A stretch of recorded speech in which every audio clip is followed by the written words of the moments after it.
Imagina abrir los ojos y encontrar que la paz que conocías está rodeada por sombras que se mueven con intención. No es una metáfora. En una madrugada donde las luciérnagas todavía titilaban sobre los charcos y el olor a pan recién hecho se mezclaba con humedad de tierra, un rumor metálico comenzó a cubrir el horizonte. El sonido no era lejano, llegó con la precisión de un presagio, con el tintinear de armas, con el susurro de mantos y cadenas. La luz de las antorchas trazaba siluetas que parecían un mar de gente y acero.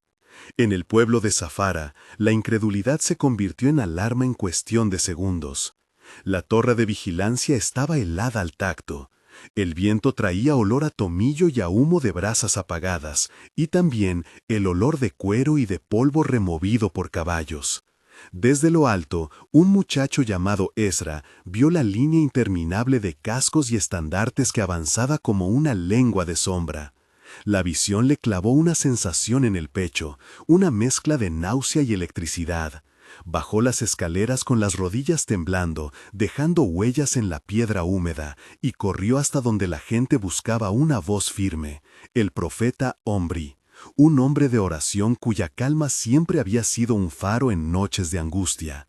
Omri estaba sentado, con las manos arrugadas sobre su cayado, la barba blanca apretada entre los dedos y los ojos que parecían haber visto tempestades de otras eras. «Señor, te ruego que nos concedas visión», murmuró antes de que alguien preguntara. El joven exhaló en un suspiro ahogado y preguntó lo que la ciudad sentía como un grito sin voz. «Omri, ¿qué haremos? ¿Cómo resistiremos?» Omri levantó la vista con lentitud, como quien mira por encima de un velo, y respondió con una convicción templada por años de oración. «No temas, porque más son los que están con nosotros que los que están con ellos». No fue un truismo, fue la promesa de que hay realidades que los ojos naturales no captan.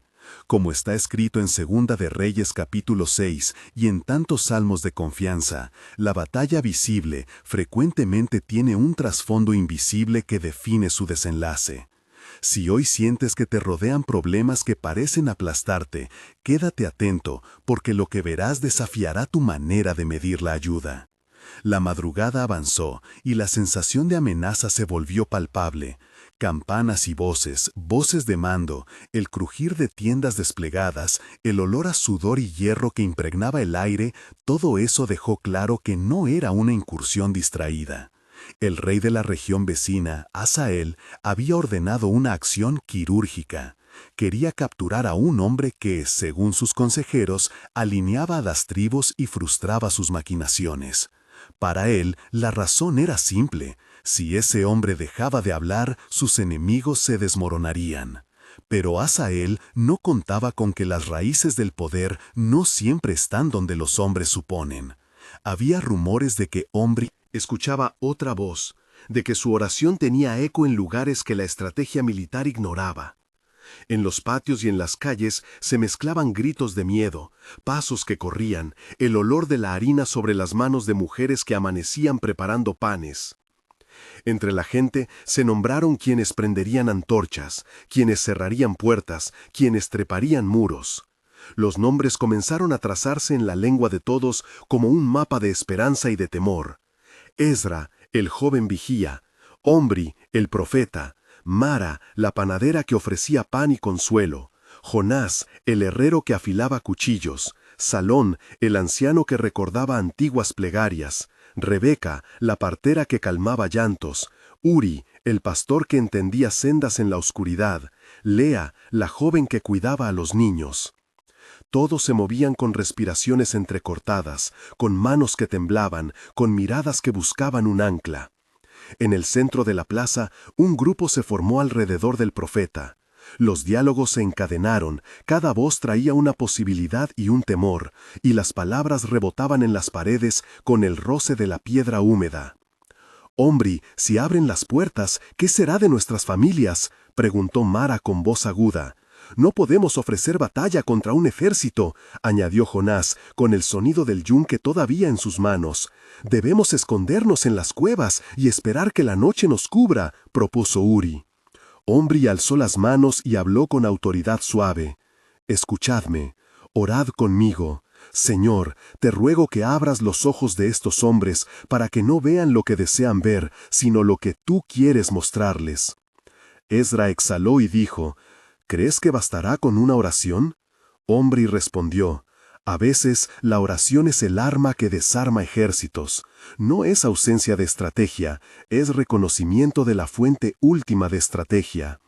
Salom, con voz quebrada por años de memoria, añadió, recuerdo cuando oramos por lluvia y llegó sin que supiéramos cómo. ¿Quién sabe qué hará el Señor ahora? Lea tomó la mano de un niño y murmuró, si hay una visión que nos salve, que sea ahora. Las voces continuaron, 6, 7, 8 intercambios, capas de miedo y fe que no se resolvían en una sola respuesta. Cada réplica expandía la escena con imágenes sensoriales, el calor de una antorcha, el sabor amargo de la preocupación en la boca, los dedos pegajosos de harina apretando migas de pan, el crujir de una piel curtida al agarrar un cayado. La tensión aumentó cuando envíos del ejército de Hazael entraron en la ciudad buscando al hombre señalado por las órdenes del rey. En la corte del rey, que se había llenado de mapas y perfumes caros, los consejeros discutían con voces que olían a mirra y a cálculo político. El general Rimón mostró el informe con orgullo. Hombres de confianza, infiltrados, información que parecía imposible. Si ese profeta sigue interviniendo, nuestras campañas se tornan en fracaso, afirmó Rimón con voz áspera. Debemos capturarlo y silenciarlo. El rey Hazael, inquieto, tocó su barba y preguntó por la ubicación del hombre. Sus ojos brillaban con esa mezcla de ambición y paranoia que corroe. «Traedlo, vivo si es posible», ordenó. La corte respondió con un murmullo de aprobación y miedo.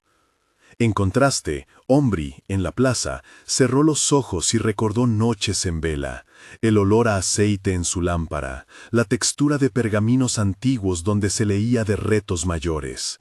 Recordó el día en que su pueblo supo que la oración debía llegar antes que la espada, y el momento en que alguien le enseñó a escuchar más allá del ruido humano. Esa memoria fue puente y santuario. Backstory de Omri. Omri había nacido en un valle fértil, donde el trigo crecía alto y los juncos susurraban la historia de generaciones.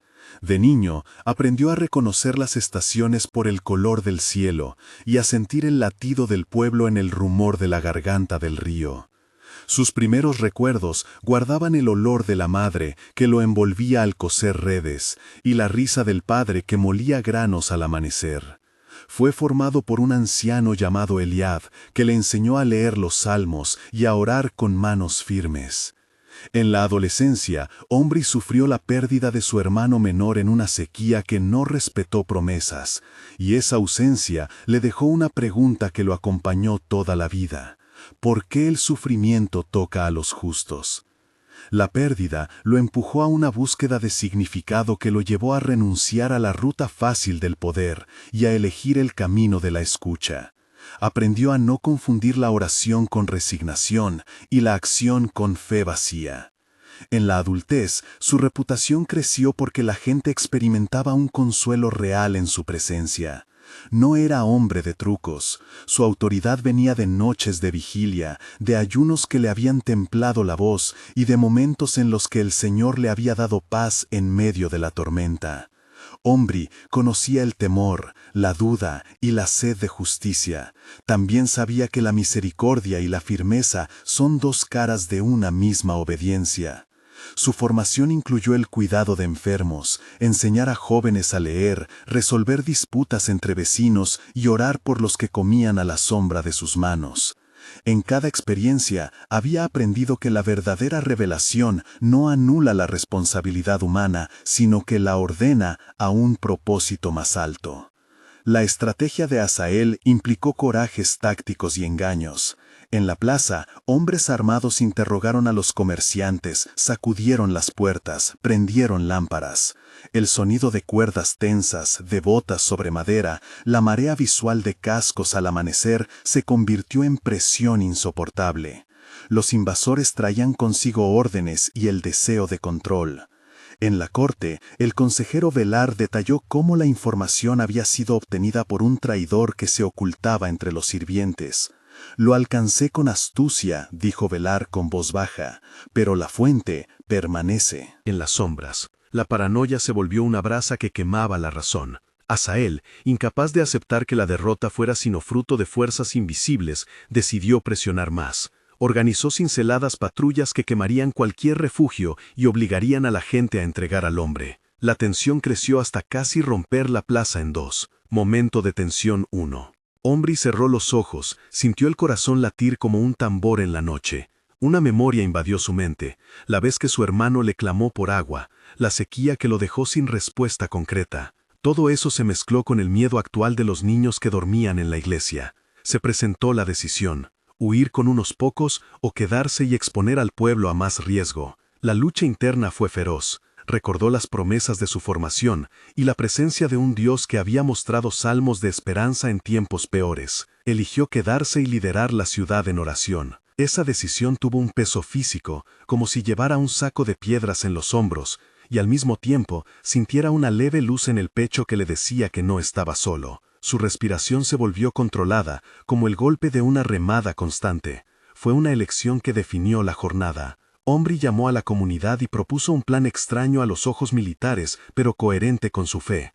Ordenó preparar una comida grande para los soldados que buscaban entrar, pidió que se llenaran vasijas de vino y bandejas de pan, que se encendieran hogueras y que la ciudad mostrara hospitalidad en lugar de trampas. «No lucharemos con armas de guerra hoy», dijo con voz templada. «Lucharemos con misericordia». Algunos murmuraron incredulidad. «¿Queremos ser devorados por la hospitalidad?», preguntó Jonás. Omri recordó palabras de escritura. La misericordia puede ser más potente que la ira, como enseñan los salmos y como se recogen en las cartas que hablan de amor activo. Mientras tanto, hizo que Ari, el mensajero, llevara una requisa directa para hablar con los capitanes del enemigo. Fue una estrategia que mezclaba lo humano y lo divino, una acción que exigía valentía y control sobre el propio orgullo. En la noche, Omri oró con profundidad y pidió visión para aquellos que buscaban mal. «Señor, te ruego que abras sus ojos para que vean lo que tú quieras», dijo en voz baja. La oración fue densa, con palabras que sabían a aceite y a memoria. Pidió además protección para los que no podían huir, y una apertura de corazón para los que venían a herir. Había una tremenda confianza en la misericordia de Dios y una clara petición: que la intervención no sirviera para destruir, sino para transformar. Esa petición fue el eje de lo que vendría. La mañana siguiente trajo confusión. Los capitanes enemigos, guiados por hombres de Asael, llegaron a la plaza con órdenes de apresar a Omri. Encontraron una ciudad que no estaba en armas, sino preparando una mesa. El olor del pan caliente se mezclaba con el aroma del vino. El humo de las hogueras dibujaba líneas en el cielo claro. Un oficial del ejército preguntó por Omri. «Aquí está», dijo alguien con voz firme, y Omri salió a recibirlos sin arma en la mano. Los capitanes se acercaron con linternas, con órdenes y con una determinación que no permitía suavidades. Omri los miró y pidió que se les diera algo de comida y bebida. «¿Por qué esto?», preguntó Rimón entre dientes. Omri respondió: «Porque la misericordia no es debilidad. Sed bienvenidos a la mesa». Los soldados se debatían entre el mandato y la sorpresa. La tensión se espesa como humo pegajoso. Momento de tensión 2. Los oficiales comenzaron a buscar en la mirada del profeta alguna señal de engaño. Omri mantuvo la calma, recordó el olor a aceite que lo había ungido en noches pasadas, la textura de las manos de aquellos que habían sido sanados por la promesa. Su memoria le trajo el momento en que una ciudad se salvó por una decisión humilde y la alternativa, de la venganza. En su mente se abrieron escenas: ojos cegados y manos que pedían perdón, la posibilidad de que la violencia se tornara conversación. Fue un choque interno entre el deber de proteger a su gente y la confianza de que Dios podría convertir un plan de guerra en un banquete de reconciliación. Respiró, dejó que la paz bajara y ofreció pan. Entonces ocurrió lo que nadie había previsto por completo y sí había sido pedido en oración. Una oscuridad física, como neblina que envuelve una lámpara, cayó sobre los soldados que venían con órdenes. No fue un sueño, ni una simple confusión. Sus manos dejaron de sostener las riendas, sus pies tropezaron, y la confianza que tenían en mapas y nombres se fue deshilachando. Un murmullo de pavor se elevó. «No veo, no veo», gritaban algunos. La comida siguió desplegándose, la ciudad seguía mostrando mesas. Ombri tomó a los oficiales desorientados de la mano y dijo: «Dadles de beber y dadles de comer, llevadlos al corazón de la plaza y no los dejéis en la calle». Los lugareños, si bien temerosos, obedecieron porque la orden del profeta no era para causar daño. Los ojos cerrados de los invasores se convirtieron en lágrimas y en preguntas. Uno de los capitanes, llamado Zacarías, murmuró: «¿Qué nos ha pasado?». Y Ombri, con voz suave pero firme, respondió: «Abrid oídos, no solo ojos. Vosotros buscáis un hombre para atarlo, pero quizá lo que buscáis es la verdad que ata a los hombres a su destino». Hubo un diálogo breve y tenso entre Rimón y Zacarías, entre incredulidad y una chispa de curiosidad que comenzaba a prender. Momento de tensión 3. En esos instantes, mientras la gente ofrecía comida y cobijo, la posibilidad de venganza se transformó en vergüenza para algunos atacantes. Los recuerdos de madres, de niños, de noches frías comenzaron a filtrarse en sus mentes como humo que vuelve al hogar. Se enfrentaron con su propia humanidad. La decisión que antes parecía inevitable, la de saquear y destruir, se tornó una elección entre cerrar los puños y abrirlos para recibir pan. Fue un instante donde la voluntad se fracturó y nuevas intenciones emergieron. La memoria de historias de amor y pérdida en la vida de cada soldado plantó una semilla de duda sobre la razón de su presencia allí. La reacción final fue un giro sorprendente para todos. Los capitanes, aún incapaces de ver, permitieron que los llevaran a la plaza. Ombri habló claramente: «No os traeremos a la vergüenza que pedís para otros. Hoy seréis alimentados. Hoy veréis que la misericordia puede ser más fuerte que el odio». Se puso en marcha un momento colectivo de hospitalidad. Las hogueras ardían, el vino corría y las palabras de los invitados ciegos se volvieron preguntas y confesiones. Algunos soldados, tocando las mesas, encontraron manos amigas en lugar de hierro. Mara, con manos firmes, colocó pan caliente en la boca de uno que lloraba sin ver. Salom oró en voz baja por la sanidad del espíritu. Rebeca vigiló que los niños no mirasen el desconcierto con ojos aterrados. Jonás, el herrero, ofreció al capitán Zacarías agua y una toalla para limpiarse el rostro sudado, y en ese simple acto hubo un puente. La misericordia actuó como una herramienta de reconversión. Con el tiempo, y tras muchas oraciones, Ombri pidió que se guiara a los soldados fuera de la ciudad sin violencia. Antes de marchar, Ombri rogó que se les diera comida para el camino y nadie fue herido. La escena final no fue una victoria militar, sino una conversación humana que sembró duda y quizá arrepentimiento en el corazón de algunos. En la corte, cuando Hazael recibió el informe de que los hombres habían vuelto sin cumplir la orden de capturar al profeta, el rey rugió. «Traed a ese profeta o derribad su pueblo», ordenó con rabia. Pero dentro de los que habían entrado en Zafara, algo había cambiado. Zacarías, quien fuera un capitán duro, sintió la memoria de su propia madre y cómo un pan verdadero había calmado una rabia que él no supo medir. No todos los corazones se ablandaron, pero hubo fisuras en la certeza de quienes creían que la fuerza física resuelve todo. La enseñanza quedó clara. La palabra que Ombri pronunció, la palabra que dejó a un ejército ciego, no fue un acto de exhibición de poder, sino una revelación de la verdad de que la misericordia puede transformar instrumentos de guerra en manos de reconciliación. Esta historia recuerda pasajes como los de Segunda de Reyes y Salmos que invitan a confiar más en lo invisible que en lo visible. La aplicación hoy es directa. Cuando te sientas cercado por problemas, busca ver más allá del límite que tus ojos marcan.